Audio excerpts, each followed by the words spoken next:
Hi hello നമസ്കാരം. എല്ലാവർക്കും Malayalam Saji's online ക്ലാസ്സിലേക്ക് സ്വാഗതം. കഴിഞ്ഞ ക്ലാസ്സിൽ DLED സെം 1 സൈക്കോളജി ഒന്നാമത്തെ പാഠഭാഗമാണ് ഡിസ്കസ് ചെയ്തുകൊണ്ടിരിക്കുന്നത്. അതിൽ മനഃശാസ്ത്ര ഗവേഷണ ഉപാധികൾ രീതികൾ. അപ്പോൾ കുറച്ച് മനഃശാസ്ത്ര ഗവേഷണ ഉപാധികൾ നമ്മൾ കഴിഞ്ഞ ക്ലാസ്സിൽ ഡിസ്കസ് ചെയ്തു.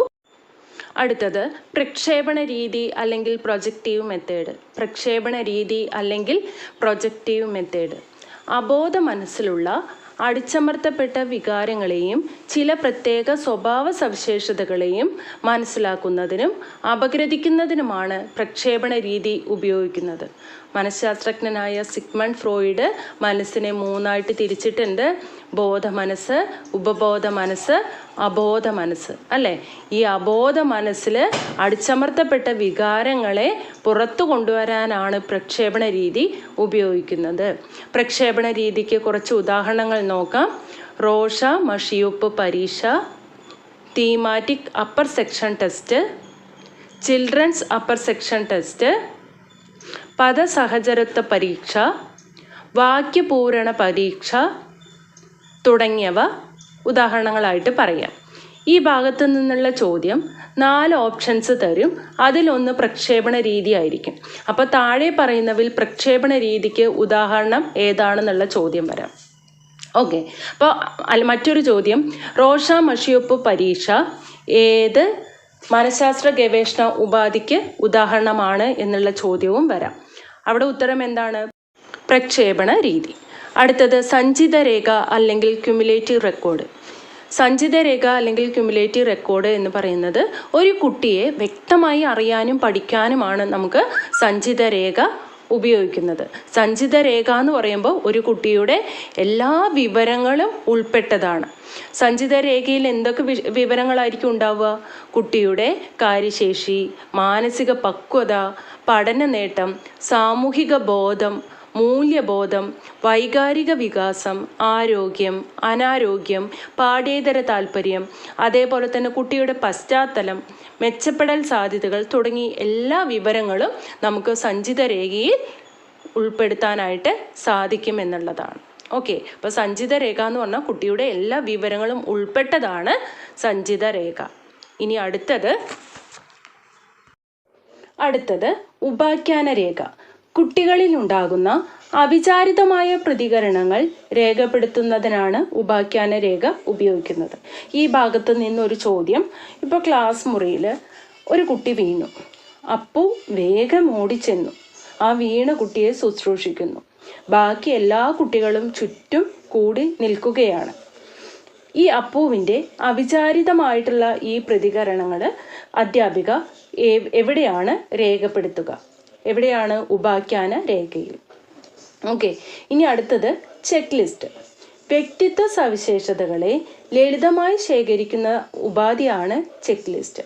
ഈ ഭാഗത്ത് നിന്നുള്ള ചോദ്യം, വ്യക്തിത്വ സവിശേഷതയെ ലളിതമായി ശേഖരിക്കുന്നതിനുള്ള മനഃശാസ്ത്ര ഗവേഷണ ഉപാധി താഴെ പറയുന്നതിൽ ഏതാണ് എന്നുള്ള രീതിയിലായിരിക്കും ചോദ്യം വരിക. 4 ഓപ്ഷൻസ് ഉണ്ടാവും. ഏതാണ്? Check list. ചെക്ക് ലിസ്റ്റിൽ yes or no type questions ആയിരിക്കും ഉണ്ടാവുക. ഓക്കെ. ഇനി അടുത്തത് ചോദ്യാവലി, ക്വസ്റ്റ്യനെയർ. ദത്തശേഖരണത്തിന് വ്യാപകമായി ഉപയോഗപ്പെടുത്തുന്ന ഒന്നാണ് ചോദ്യാവലി. നമുക്കറിയാം അല്ലേ. വിവരങ്ങൾ ശേഖരിക്കാനായിട്ട് സാധാരണയായിട്ട് ഉപയോഗിക്കുന്ന ഒരു മനഃശാസ്ത്ര ഗവേഷണ ഉപാധിയാണ് ചോദ്യാവലി. അതിനെക്കുറിച്ച് കൂടുതലായിട്ടൊന്നും പറയുന്നില്ല. ഇനി അടുത്തത് റേറ്റിംഗ് സ്കെയില്. റേറ്റിംഗ് സ്കെയില് ഒരു സാഹചര്യത്തെക്കുറിച്ചോ വസ്തുതയെക്കുറിച്ചോ സ്വഭാവ സവിശേഷതകളെക്കുറിച്ചോ വിലയിരുത്തുന്നതിന് ഈ മനഃശാസ്ത്ര ഗവേഷണ ഉപാധി ഉപയോഗിക്കാം. Rating scale. ഇപ്പം നമുക്ക് ഒരു വിവരത്തെക്കുറിച്ച് എന്തറിയാനായിട്ട് സാധിക്കും? അത് എത്ര അളവിലും തീവ്രതയിലുമാണ് എന്ന് നമുക്ക് അറിയാൻ സാധിക്കും. അടുത്തത് കേസ് സ്റ്റഡി. കേസ് സ്റ്റഡി വളരെ ഇമ്പോർട്ടൻ്റ് ആണ്. ഒരു വ്യക്തിയുടെ പ്രശ്നങ്ങളെ നാനാവിധത്തിലുള്ള ലഭ്യമായ വസ്തുവിവരങ്ങൾ ശേഖരിച്ച് സമഗ്രമായി പഠിക്കുന്ന രീതിയാണ്. അതായത് ഒരു വ്യക്തിയെക്കുറിച്ച് എന്ത് ചെയ്യും? എല്ലാ വിവരങ്ങളും ശേഖരിച്ച് പഠിക്കുന്ന ഒരു രീതിയാണ് കേസ് സ്റ്റഡി.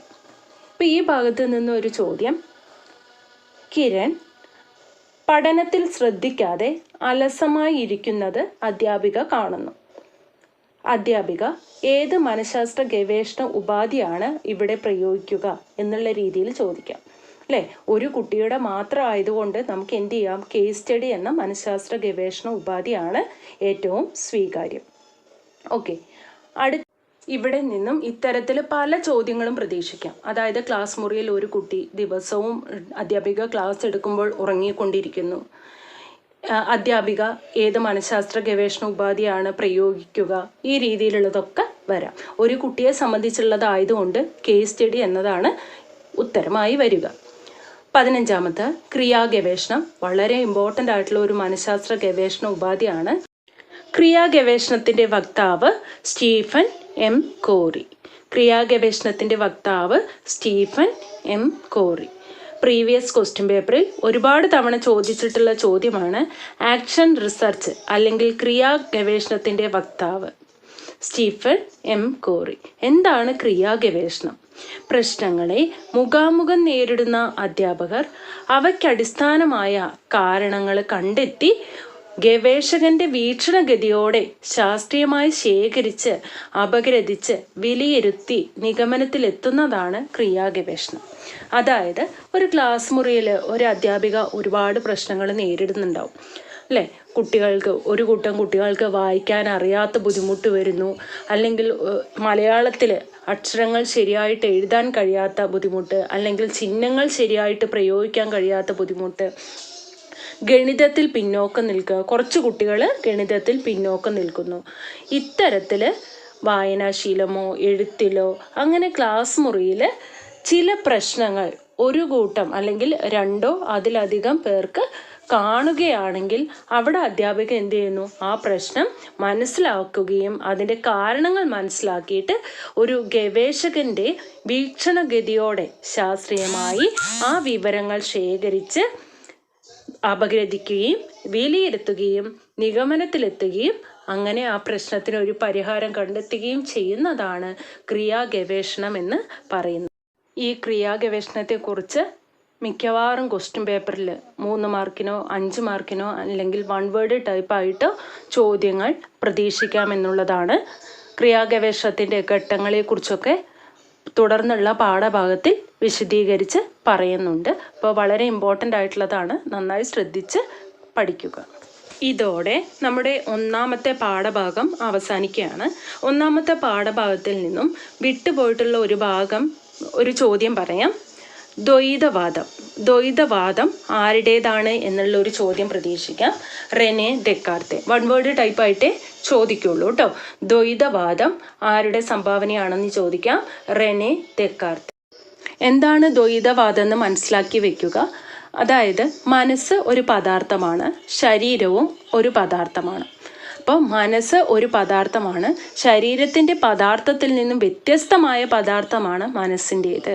അതായത് രണ്ടും രണ്ടാണ്, മനസ്സും ശരീരവും രണ്ടാണ് എന്ന് പറയുന്നതാണ് ദ്വൈതവാദം. റെനെ ദെക്കാർത്തേയുടെയാണ്. മറ്റൊന്ന് അരിസ്റ്റോട്ടിലിൻ്റേതാണ് എലിമെൻ്റലിസം ആരുടേതാണെന്ന് ഒരു 1 വേർഡ് ടൈപ്പ് ക്വസ്റ്റ്യൻ വരാം. എലിമെൻ്റലിസം അരിസ്റ്റോട്ടിൽ. എന്താണ് എലിമെൻ്റലിസത്തിൽ പറയുന്നത്?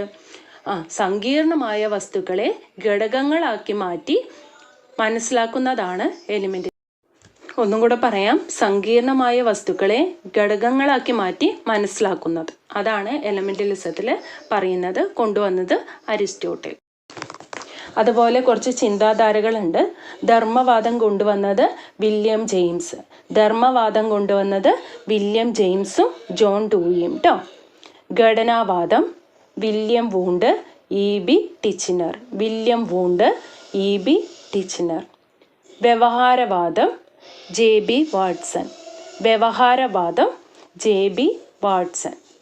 ഓക്കെ, മനോവിശ്ലേഷണവാദവും സമഗ്രതാവാദവും ഒക്കെ ഉണ്ട്. അത് കൂടുതലായിട്ട് പഠിക്കാനുണ്ട് തുടർന്നുള്ള ലെസണിലൊക്കെ. അപ്പോൾ ജസ്റ്റ് ഈ 3 ഒന്ന് ഓർത്ത് വയ്ക്കുക. ധർമ്മവാദം വില്യം ജെയിംസ്, ഘടനാവാദം വില്യം വൂണ്ട്, വ്യവഹാരവാദം J.B. വാട്സൺ. ഓക്കെ, അടുത്ത പുതിയ ലെസണുമായിട്ട് മറ്റൊരു വീഡിയോയിൽ കാണാം. ഈ വീഡിയോ യൂസ്ഫുൾ ആവുകയാണെങ്കിൽ ലൈക്ക് ചെയ്യാനും ഷെയർ ചെയ്യാനും സബ്സ്ക്രൈബ് ചെയ്യാനും മറക്കരുത്. Thank U.